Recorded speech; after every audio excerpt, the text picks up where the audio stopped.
Hello everybody, how are you? I hope you all are fit and fine. So welcome into the class 10th. I'm your science teacher and we studied about the human system. This is the chapter number 2 of your science textbook.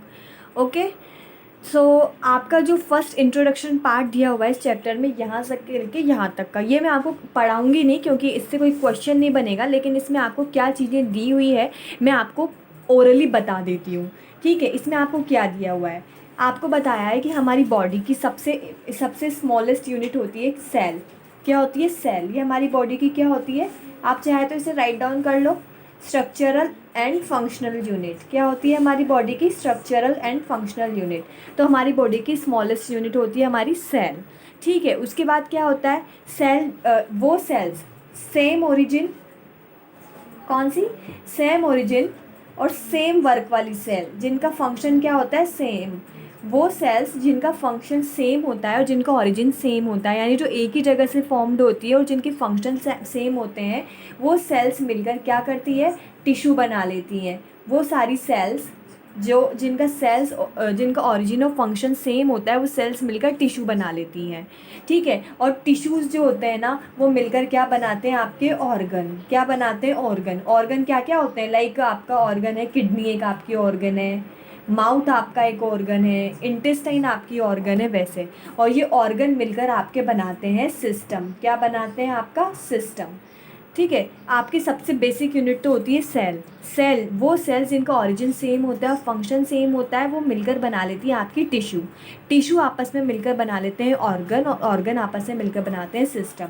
और system आपको पता ही है, digestive system है ना, आपका respiratory system है, आपका circulatory system है, आपका एक्सक्रीटरी सिस्टम है। ठीक है, तो इसका मतलब आपके पास 4 लेवल हो गए।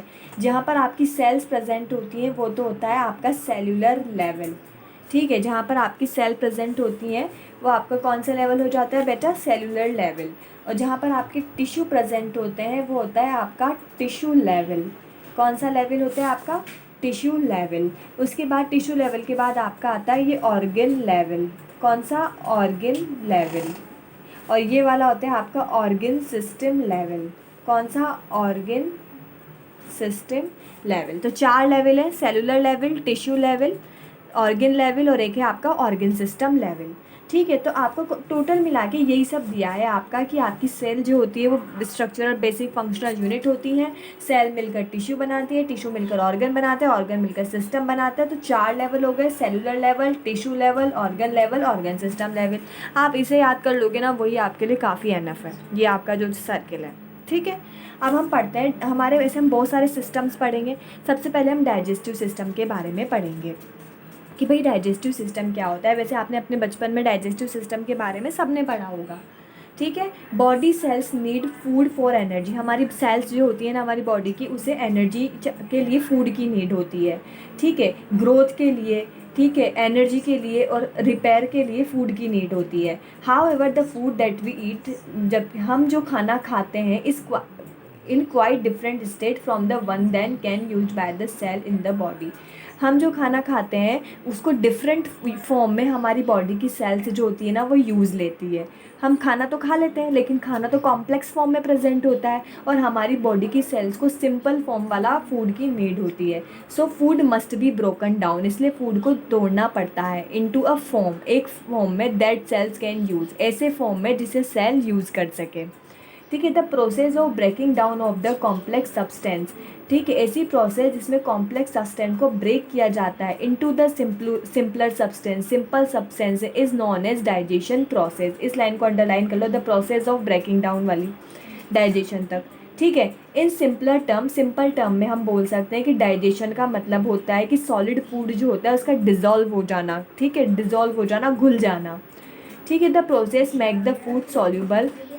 वो प्रोसेस जो फूड को सॉल्यूबल बनाती है ताकि इट कैन बी ऑब्जर्व, ताकि इसे एब्जॉर्व किया जा सके एंड यूटिलाइज और यूज़ किया जा सके बाय द बॉडी। वो प्रोसेस जिसमें फूड सॉल्यूबल हो जाता है, ब्रेक डाउन हो जाता है ताकि इसे एब्जॉर्व कर सके और बॉडी इसे एनर्जी के लिए यूज़ कर सके, डाइजेशन प्रोसेस होती है। ठीक है, क्या प्रोसेस? फूड का ब्रेक डाउन होना, फिर उसका ब्रेक डाउन होने के बाद डिज़ोल्व होना और उसका बॉडी द्वारा एब्जॉर्ब करना और बॉडी का उसका यूज़ करना एनर्जी के लिए। The process of digestion take place by the means of the group of the organ. जो डाइजेशन की प्रोसेस होती है ना वो group of the organ which कौन कहाँ पर कौन करवाता है, ग्रुप ऑफ द ऑर्गन। आपको पता है कि सारे ऑर्गन मिलकर क्या बनाते हैं, ग्रुप ऑफ ऑर्गन मिलकर बनाते हैं सिस्टम, क्या बनाते हैं, ऑर्गन सिस्टम। तो ये ग्रुप ऑफ द ऑर्गन क्या होंगे, डाइजेस्टिव सिस्टम होगा। ठीक है, तो जो हमारी प्रोसेस होती है वो ग्रुप ऑफ द ऑर्गन करवाते हैं, वो ऑर्गन का ग्रुप होता है, उसे डाइजेस्टिव सिस्टम बोलते हैं। This system enable conversion the invested food into the simple. ये सिस्टम जो होता है इनेबल होता है, अकेला एक सिस्टम काम नहीं कर सकता। ह्यूमन डाइजेस्टिव सिस्टम जो होता है उसमें बहुत सारे ऑर्गन प्रेजेंट होते हैं। These organ perform different function, ये ऑर्गन डिफरेंट फंक्शन परफॉर्म करते हैं। अब आपको मैं इसका डायग्राम दिखाती हूँ, बहुत इंपॉर्टेंट है। ह्यूमन डाइजेस्टिव सिस्टम में आपके माउथ आता है, ठीक है, माउथ के बाद आपके फेरिंग्स आती है, माउथ, ठीक है, फेरिंग्स के बाद ईसोफेगस आती है आपके, ठीक है, ईसोफेगस के बाद आपके स्टोमक आता है, स्टोमक के बाद स्मॉल इंटेस्टाइन, लार्ज इंटेस्टाइन और एनस आता है। ठीक है, अब ऑर्गन कौन कौन से आते हैं, माउथ आता है, ये रहा, ये आपकी फेरिंग्स रही, ये आपकी ईसोफेगस आती है, फिर आपका स्टोमक ये रहा, फिर आती है आपकी स्मॉल इंटेस्टाइन, ये रही आपकी स्मॉल इंटेस्टाइन, ये बीच वाली लार्ज इंटेस्टाइन, ठीक है, और आपका ये रेक्टम यानी कि एनस, ये रेक्टम और ये एनस, ये आपके ऑर्गन है। और डाइजेस्टिव ग्लैंड कौन कौन सी होती है, सलाइवरी ग्लैंड जो माउथ में प्रेजेंट होती हैं, ठीक है, उसके बाद है लीवर, यहाँ पे आपके लीवर प्रेजेंट होता है, और एक होता है आपका पेनक्रियाज, यहाँ पे छोटा सा पेनक्रियाज प्रेजेंट होता है स्टोमक के नीचे। ठीक है, तो ये आपकी डाइजेस्टिव ग्लैंड प्रेजेंट होती हैं और ये आपके ऑर्गन प्रेजेंट होते हैं। अब देखते हैं the human digestive system include alimentary canal. Human digestive system दो पार्ट से मिलकर बना होता है, एक तो होता है एलिमेंट्री कैनाल, ठीक है, और एक होता है डाइजेस्टिव ग्लैंड। एलिमेंट्री कैनाल यहाँ से लेके माउथ से लेके एनस तक का पार्ट जो होता है ना बेटा, इस पूरे पार्ट को आप क्या बोलते हैं साथ में, एलिमेंट्री कैनाल। तो ह्यूमन डाइजेस्टिव सिस्टम एक तो एलिमेंट्री कैनाल से मिलकर बना होता है और एक डाइजेस्टिव ग्लैंड से मिलकर बना होता है। ग्लैंड कौन कौन सी है, ये सलाइवरी ग्लैंड, यहाँ पे छोटी छोटी जो ग्लैंड्स प्रेजेंट होती हैं इन दो से। Alimentary canal is continuous tube of about 8 to 10 metre. Alimentary canal जो होती है एक ट्यूब होती है 8 से 10 मीटर की, in length extending from mouth to anus. कहाँ से कहाँ तक प्रेजेंट होती है, माउथ से लेके एनस तक प्रेजेंट होती है। Long tubular 8 to 10 metre tube होती है। It is also known as digestive canal, इसे अपन डाइजेस्टिव कैनाल भी बोलते हैं। Alimentary canal has 3 main function. Alimentary canal जो होती है उसके 3 मेन फंक्शन, ठीक है। अब देखते हैं कि ठीक है, अब digestive system is metre tube होती है। एलिमेंट्री कैनाल के 3 मेन फंक्शन होते हैं। एलिमेंट्री कैनाल का मेन काम क्या होता है, डाइजेशन ऑफ फूड, सबसे पहले फूड का डाइजेशन करना, उसके बाद assimilation of food. Alimentary canal का मतलब ये माउथ से लेके एनस तक जितने भी ऑर्गन आते हैं ना, ये सब एलिमेंट्री कैनाल में आते हैं, ठीक है। फिर आता है, तो इसका काम क्या है, फंक्शन क्या है, first one is the digestion of the food, food का डाइजेशन करना। The second one is assimilation of food. Assimilation of food का मतलब फूड का छोटे छोटे पीसेज में बांट के उसका जो इंपॉर्टेंट पार्ट होते हैं ना उनका एब्जॉर्प्शन कर लेना, जो न्यूट्रिटिव पार्ट होते हैं। तो एब्जॉर्प्शन की प्रोसेस जो होती है उसे अपन बोलते हैं एसिमिलेशन, ठीक है। फिर आपकी लास्ट प्रोसेस आती है expulsion of the waste product, यानी जो वेस्ट प्रोडक्ट होते हैं ना उन्हें बॉडी से बाहर एक्सपल्शन कर देना या फिर उनका एक्सक्रीशन कर देना, ठीक है। The digestive system is compose of the secretion that largely responsible for the breakdown of the food. तो डाइजेस्टिव सिस्टम जो होता है ना वो क्या करता है, सिक्रीशन करवाता है किसका, जूसेस का। और ये जूसेस का सिक्रेशन जो होता है ना वो मेनली रेस्पॉन्सिबल होता है फूड को तोड़ने में, फूड का ब्रेकडाउन कराने में। जो ये जूसेस का सिक्रेशन होता है ना वो बहुत ज़्यादा इंपॉर्टेंट होता है। तो these are termed as digestive juice, और ये सिक्रेशंस को क्या बोलते हैं अपन, डाइजेस्टिव जूस। क्योंकि ये जूसेस डाइजेशन करवाते हैं इसलिए इन्हें अपन क्या बोलते हैं, डाइजेस्टिव जूस। क्या बोलते हैं, digestive juice. Digestive juice are produced by different organs. Digestive juice को डिफरेंट ऑर्गन द्वारा प्रोड्यूस किया जाता है। पहला आता है सलाइवा, ठीक है, सलाइवा बनाता है सलाइवरी ग्लैंड्स। इंटेस्टाइनल जूस को इंटेस्टाइन बनाती है। पेनक्रियाटिक जूस को पेनक्रियाज बनाता है। गैस्ट्रिक जूस, बाइल जूस और बहुत सारे डाइजेस्टिव जूस जो होते हैं एक्टिवली पार्टिसिपेट करते हैं, बहुत ज़्यादा पार्टिसिपेट करते हैं in the process of the digestion. Digestion कौन कौन से juice, saliva, intestinal juice, pancreatic juice, gastric juice, bile juice, ये सब किस में पार्टिसिपेट करते हैं, डाइजेशन में। Each type of juice has different chemical composition, सभी जूसेस का केमिकल कंपोजिशन डिफरेंट डिफरेंट होता है, ठीक है। And they are actively involve in digestion process और ये जो होते हैं एक्टिवली जो होते हैं डाइजेशन की प्रोसेस में इन्वॉल्व होते हैं। These organs control the overall digestion system but produce digestive juice in a small amount at a time. Organs जो होते हैं ना वो डाइजेस्टिव सिस्टम को कंट्रोल करने का काम करते हैं और देना एक टाइम पर बहुत कम अमाउंट में ही डाइजेस्टिव जूस का सिक्रीशन करते हैं। But if we need may arise depending upon the food intake, लेकिन है ना इनका सिक्रीशन जो होता है फूड इंटेक पर डिपेंड करता है। जैसे कि आज हमने ज़्यादा खाना खा लिया तो हमें ज़्यादा डाइजेशन की ज़रूरत के लिए ज़्यादा डाइजेस्टिव जूस की ज़रूरत है, तो जिस दिन हम ज़्यादा फूड इंटेक करते हैं उस दिन जो होता है डाइजेस्टिव जूस का सिक्रेशन जो होता है वो भी बढ़ जाता है। तो मतलब डाइजेस्टिव जूस के सिक्रेशन की क्वांटिटी जो होती है हमारे फूड इंटेक पर डिपेंड करती है। स्पिंक्टर्स क्या होती है, मसल्स होती हैं। ये मसल्स क्या काम करती है, स्पिंक्टर ऑन मसल्स क्या करती है on different stage in digestive system. Digestive system जो होता है ना उसमें फूड की डाइजेशन की स्पीड को कंट्रोल करती है, यूजलेस मटेरियल को बॉडी से बाहर निकालने में और जूस के सेक्रेशन में हेल्प करती है डाइजेस्टिव सिस्टम की कौन, स्पिंक्टर मसल्स, ठीक है। अब देखते हैं organ use in the digestive system. Digestive system में कौन कौन से ऑर्गन काम आते हैं। पहले तो ये आपको पता है माउथ से लेके एनस तक होता है और ये क्या क्या काम करते हैं अब देखते हैं अपन। फर्स्ट पार्ट है आपका इसका mouth. Food is intake into the body through the mouth. सबसे पहले हम फूड को बॉडी के अंदर किसके किसके थ्रू लेते हैं, माउथ से ही तो खाना फूड में जाता है। It is a bowl shaped organ. Mouth जो होता है एक बाउल जैसा ऑर्गन होता है, कटोरी जैसा। The process is known as ingestion, ठीक है। जैसे हम फूड को अंदर लेने की जो प्रोसेस होती है, फूड को इंटेक करने की जो प्रोसेस होती है माउथ के अंदर, उसे इंजेशन बोलते हैं। Digestion begin as soon as the food enters your mouth, ठीक है। डाइजेशन की प्रोसेस कब स्टार्ट हो जाती है, जैसे फूड एंटर करता है माउथ में डाइजेशन की प्रोसेस स्टार्ट हो जाती है। अच्छा, माउथ का एक नाम और है बकल कैविटी। माउथ को अपन बकल कैविटी भी बोलते हैं, ठीक है। डाइजेशन की प्रोसेस जो होती है माउथ में या बकल कैविटी में फूड के एंटर करते ही स्टार्ट हो जाती है and actually even before you start to eat, ठीक है। और उससे पहले ही स्टार्ट हो जाती है जब आप खाना स्टार्ट करते हैं। द बकल कैविटी, जब माउथ होता है या जो बकल कैविटी होती है कंसिस्ट ऑफ टीथ, वो टीथ रखती है। मतलब बकल कैविटी या माउथ में टीथ प्रेजेंट होते हैं, टंग प्रेजेंट होती है और सलाइवरी ग्लैंड्स प्रेजेंट होती हैं। आपको पता है माउथ में सलाइवरी ग्लैंड होती है, टंग होते हैं और टीथ होते हैं। Tongue is a muscular organ. Tongue जो होती है मस्क्यूलर मसल्स से बनी सॉफ्ट सी ऑर्गन होती है which is attach to the, जो अटैच होती है at the floor of the buccal cavity. हमारा जो माउथ होता है, जो हमारी बकल कैविटी होती है उसके फर्श से ऐसे अटैच होती है। आपको पता है हमारे बकल कैविटी के फ्लोर से अटैच होती है, ठीक है। उसके बाद हम देखते हैं द माउथ या फिर बकल कैविटी हैज़ टीथ होते हैं माउथ में विच मैकेनिकली जो ब्रेक डाउन करते हैं फूड को इनटू स्मॉलर पीसेस, जो हमारे फूड को स्मॉल पीस में तोड़ देते हैं। Teeth are rooted into separate socket in the gums. Teeth कहाँ पर रूटेड होते हैं यानी अटैच होते हैं सॉकेट्स में। जो हमारे गम्स होते हैं ना, हमारे माउथ में गम्स प्रेजेंट होते हैं, गम्स में सॉकेट प्रेजेंट होते हैं। तो हर टीथ जो होता है ना एक सेपरेट सॉकेट से गम्स से अटैच होता है, ठीक है। The nature of and mode of arrangement of teeth is called dentition, ठीक है। हमारे टीथ का नेचर कैसा है और टीथ का माउथ में अरेंजमेंट कैसा है, उस टीथ के अरेंजमेंट को ही अपन क्या बोलते हैं, डेंटेशन। क्या बोलते हैं, डेंटेशन। ह्यूमंस का डेंटेशन कैसा होता है वो अपन देखते हैं, ठीक है। जो टीथ का नेचर कैसा है या टीथ का अरेंजमेंट कैसा है माउथ में, इस प्रोसेस को बोलते हैं अपन डेंटेशन। और ह्यूमन डेंटेशन इज, ह्यूमन का डेंटेशन कैसा है, हेट्रोडोंट, यानी कि ह्यूमन में different kind of teeth present होते हैं। हेट्रोडोंट का मतलब है ह्यूमन में different kind of teeth present होते हैं। दे, ठीक है। पहले होते हैं इंसीजर्स, फर्स्ट टीथ होते हैं इंसीजर्स।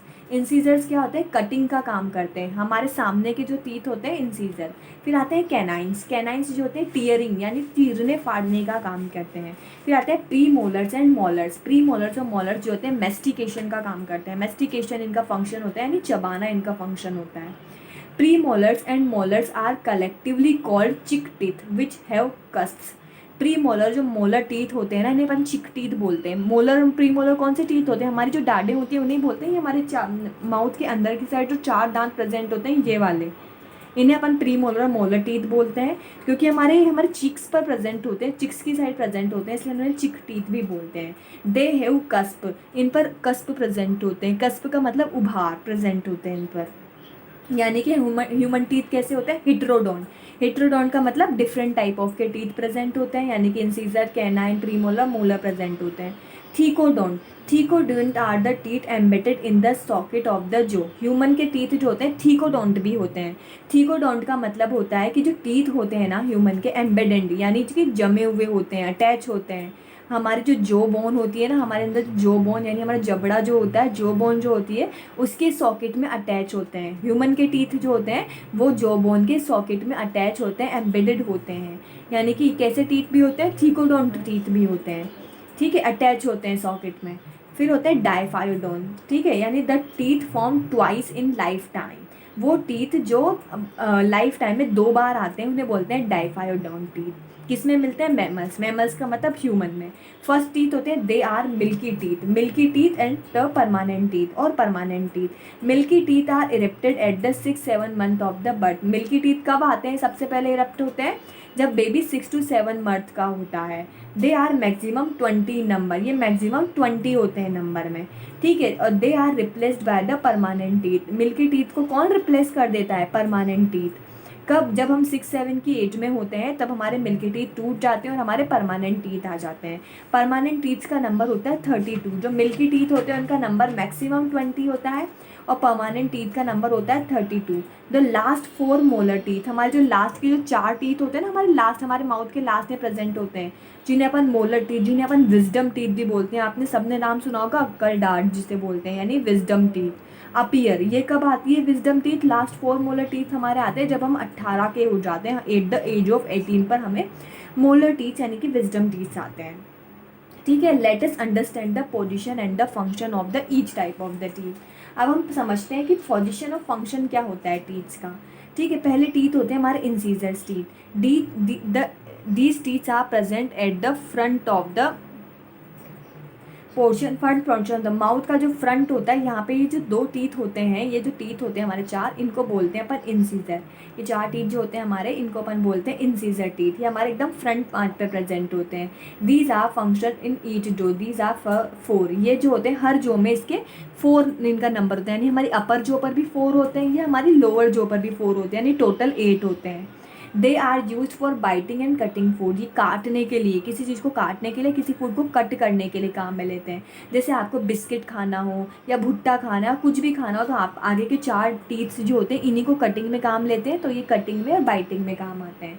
फिर आता है कैनाइन, जो हमारे इंसीजर टीथ होते हैं, इनके जस्ट पास वाले जो 2 टीथ होते हैं ना, जो थोड़े पॉइंटेड होते हैं, फील करके देखो आपके आगे के 4 दांत के पास के जो 2 टीथ होंगे ना, थोड़े से पॉइंटेड होंगे। ये पॉइंटेड टीथ जो होते हैं ना, इंसीजर्स बोलते हैं। They are 2 canines in each जो, ऊपर वाली जो में भी 2 होते हैं, नीचे वाली जो पे भी 2 होते हैं, यानी टोटल 4 होते हैं। They are use for tearing and piercing of the food, यानी चीरने फाड़ने में काम आते हैं। ये हमारे अंदर लेस डेवलप होते हैं। जो हमारे कार्निवोरस एनिमल्स होते हैं ना, उनमें कैनाइन टीथ जो होते हैं अच्छे से डेवलप होते हैं, ये आपके कैनाइन टीथ हैं। फिर आते हैं आपके प्रीमोलर्स, ठीक है। Premolar lie next to the canine. जो कैनाइन टीथ होते हैं इसके पास जो 4 दांत होते हैं, 2 इधर 2 इधर, जो 2 टीथ होते हैं, होते हैं आपके premolars. They are 4 premolars in each jaw, हर जो में, यानी अपर जो पे भी 4 प्रीमोलर प्रेजेंट होते हैं, लोअर जो पर भी 4 प्रीमोलर प्रेजेंट होते हैं। और ये क्या काम आते हैं, च्युइंग यानी चबाने में, और ग्राइंड यानी फूड को पीसने में, ग्राइंडिंग और च्युइंग में काम करते हैं कौन, प्रीमोलर। देन आते हैं मोलर टीथ, ठीक है। जो प्री मोलर टीथ होते हैं इसके पास की जो 3 टीथ और ये 3 टीथ जो होते हैं, ये होते हैं pre molar teeth. Molar teeth, जो मोलर टीथ होते हैं ये हमारे बिल्कुल जो के एंड में प्रेजेंट होते हैं। ये ऊपर वाले जो में भी 6 होते हैं, लोअर जो में भी 6 होते हैं, यानी टोटल ये कितने होते हैं, टोटल 12 होते हैं। इनका काम भी च्युइंग यानी चबाने का और फूड को ग्राइंड करने का होता है, ठीक है। तो आज हमने टीथ्स के बारे में पढ़ा, ऑर्गन्स के बारे में पढ़ा। अब हम इस चैप्टर का जो नेक्स्ट पार्ट है बेटा, वो नेक्स्ट वीडियो में कंप्लीट करेंगे। चैप्टर काफ़ी बड़ा है, इसे कंप्लीट होने में टाइम लगेगा, ठीक है। तो आज हम यहीं तक रखते हैं, नेक्स्ट पार्ट हम नेक्स्ट वीडियो में कंप्लीट करेंगे। सो थैंक यू एवरीवन, ठीक है। Stay home, stay safe and bye bye.